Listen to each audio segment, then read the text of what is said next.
Welcome to War Bioses, the podcast where we delve into the lives of history's most fascinating military leaders and warriors. Today, we're going to explore the captivating story of Heraclius, the Byzantine emperor who would change the course of history with his bold campaigns against the Persians. As we step into the world of Heraclius, we find ourselves in the midst of a tumultuous era. The Byzantine Empire, once the epitome of power and civilization, was facing numerous challenges, from the relentless pressure of the Persians in the east to the barbarian hordes threatening its western borders.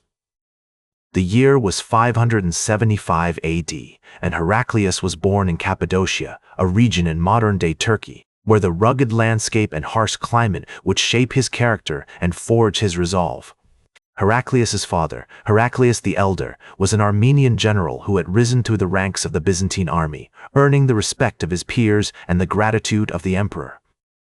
The elder Heraclius was a seasoned commander who had fought against the Persians, and his experiences would have undoubtedly influenced his son's worldview. Young Heraclius would have grown up listening to the stories of his father's military campaigns, learning about the importance of strategy, tactics, and leadership around the dinner table or by the campfire. As a child, Heraclius would have been fascinated by the tales of his father's bravery and cunning on the battlefield. He would have heard stories of the great Byzantine emperors, from Justinian to Maurice, who had expanded the empire's borders and defended its territories against all odds. The young Heraclius's education would have been typical of a Byzantine noble, with a focus on classical Greek literature, philosophy, and theology, as well as military training and horsemanship. He would have studied the works of great strategists like Sun Tzu and Vegetius, learning about the art of war and the importance of adapting to changing circumstances. The historical context of Heraclius's early years was marked by the reign of Emperor Maurice, who had launched a series of successful campaigns against the Persians. However, Maurice's efforts were soon undone by the treachery of the Persian king Khosrow II, who would eventually overthrow and kill him. This tumultuous period would have shaped Heraclius's understanding of the complexities of war and the importance of adapting to changing circumstances. He would have learned that even the greatest emperors can fall victim to the whims of fate and the treachery of their enemies. As Heraclius grew older, he became increasingly involved in military affairs, likely serving under his father's command during various campaigns. The experience gained during these formative years would prove invaluable, as he learned to navigate the intricacies of Byzantine politics and the harsh realities of warfare. He would have seen firsthand the devastation caused by war, the suffering of the innocent, and the importance of protecting one's people and territory at all costs. The city of Carthage, where Heraclius's family had connections, played a significant role in his early life. His father's appointment as the Exarch of Africa would have exposed young Heraclius to the vibrant cultural melting pot of the Mediterranean, broadening his horizons and instilling in him a deep appreciation for the diversity of the Byzantine Empire. The influences of African, Armenian, and Greek cultures would have shaped his worldview, preparing him for the complex challenges he would face as a leader. The crucible of his early experiences would temper his resolve, sharpen his strategic mind, and prepare him for the epic struggles that lay ahead. In this tumultuous world, Heraclius would have to navigate the treacherous waters of Byzantine politics, where alliances were forged and broken with ease, and where the line between loyalty and treachery was often blurred. He would have to confront the harsh realities of war, where the strong survived and the weak perished, and where the fate of empires hung in the balance. And yet, despite these challenges, Heraclius would emerge as a beacon of hope, a leader who would inspire his people, rally his troops, and shape the course of history. As Heraclius emerged into adulthood, his military career began to take shape amidst the tumultuous landscape of the Byzantine Empire. In 608 AD, he was appointed as the Exarch of Africa by Emperor Phocas, a position that would grant him significant autonomy and resources to prosecute the war against the Persians. This appointment marked a turning point in Heraclius's life, as he would now be responsible for defending the empire's western provinces and preparing for a potential campaign against the Persian Empire. The weight of this responsibility was palpable, and Heraclius rose to the challenge with a fierce determination that would become a hallmark of his leadership. During his tenure as exarch, Heraclius demonstrated remarkable leadership skills, rallying the local populace and forging alliances with neighboring tribes to strengthen the empire's defenses. He traversed the scorching deserts and rugged mountains of North Africa, meeting with tribal leaders and negotiating treaties that would secure the region against Persian incursions. His charisma and strategic acumen earned him the respect and admiration of his peers, who began to see him as a potential savior of the empire. As Heraclius navigated the complex web of alliances and rivalries in North Africa, he also initiated a series of military reforms aimed at modernizing the Byzantine army and adapting it to the changing nature of warfare. He introduced new tactics, such as the use of cavalry archers and the development of more flexible and mobile units, which would prove instrumental in future battles against the Persians.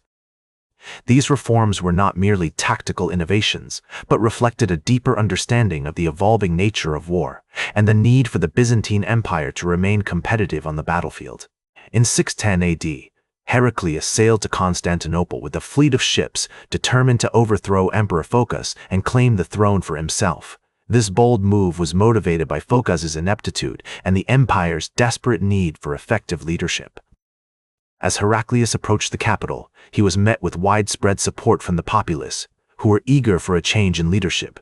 The city was abuzz with anticipation, as rumors of Heraclius's impending arrival spread like wildfire through the narrow streets and bustling marketplaces. On October 5, 6110 AD, Heraclius entered Constantinople and deposed Phocas, marking the beginning of his reign as emperor. The scene was one of jubilation, as crowds thronged the streets to catch a glimpse of the new emperor. Heraclius, resplendent in his imperial regalia, rode through the city on horseback, acknowledging the cheers of the crowd with a dignified wave of his hand. This moment marked not only the beginning of a new era for the Byzantine Empire, but also the culmination of Heraclius's own personal journey from obscurity to power. One of Heraclius's most significant reforms was the creation of the theme system, which divided the empire into military-civilian provinces governed by a strategos. This reform allowed for greater flexibility and responsiveness to changing circumstances, enabling the empire to better defend itself against external threats. The themes were not merely administrative units, but represented a fundamental shift in the way the Byzantine Empire organized its military and civilian structures. Heraclius also launched a series of ambitious military campaigns against the Persians, aimed at recovering lost territories and restoring the empire's borders. In 622 AD, he led a major expedition into Persian territory, capturing the city of Ganzek and defeating the Persian army at the Battle of Issus. This victory marked a significant turning point in the war, as it halted the Persian advance and paved the way for future Byzantine successes. As he rode into battle at the head of his army, his presence seemed to electrify the air, imbuing his soldiers with a sense of purpose and conviction. The clash of steel on steel, the thunder of hooves, and the cries of the wounded filled the air as the two armies collided on the dusty plain. Heraclius's tactical brilliance and the bravery of his troops ultimately proved decisive, as the Persians were routed and their army scattered. Throughout his reign, Heraclius demonstrated a deep commitment to the Orthodox Church, working closely with the Patriarch of Constantinople to promote the faith and defend its interests. He initiated a series of theological debates aimed at resolving the controversies surrounding the nature of Christ and the role of the Holy Spirit. These debates would ultimately contribute to the development of Byzantine theology and the evolution of the Orthodox Church. In a letter to the Patriarch, Heraclius once wrote, "The emperor's role is not only to defend the empire, but also to protect the faith and promote the welfare of the Church." This statement reflects his deep commitment to the Orthodox Church and his recognition of the intricate relationship between church and state. Heraclius saw himself not merely as a secular ruler, but as a guardian of the faith, responsible for defending the church against heresy and promoting its teachings throughout the empire. As Heraclius navigated the complexities of imperial politics, he formed close relationships with several contemporaries, including the Patriarch Sergius and the scholar Theodore of Tarsus. These alliances would prove instrumental in shaping his policies and informing his decisions as he sought to balance the competing demands of church and state. The patriarch and the scholar became trusted advisors, providing counsel on matters ranging from theology to diplomacy. Theodore of Tarsus, in particular, played a significant role in Heraclius's court, serving as a diplomat and strategist. His knowledge of Persian politics and culture proved invaluable, as Heraclius sought to navigate the treacherous landscape of international relations. The scholar's insights helped shape Heraclius's approach to diplomacy, allowing him to forge alliances and negotiate treaties that would secure the empire's borders. Heraclius's military campaigns against the Persians would continue for many years with varying degrees of success. However, his ultimate goal remained unchanged: to restore the empire's borders, defend its people, and promote the faith. As he led his armies into battle, he was driven by a sense of duty, a commitment to his people, and a deep devotion to the Orthodox Church. The outcome of these campaigns would have far-reaching consequences, shaping the course of Byzantine history and influencing the development of the Orthodox Church for centuries to come. As Heraclius's military campaigns against the Persians drew to a close, he turned his attention to the internal affairs of the empire, seeking to consolidate his power and ensure a lasting legacy. The year was 629 AD, and the Byzantine Empire was still reeling from the devastating effects of decades-long warfare with its arch-nemesis, the Sassanid Empire.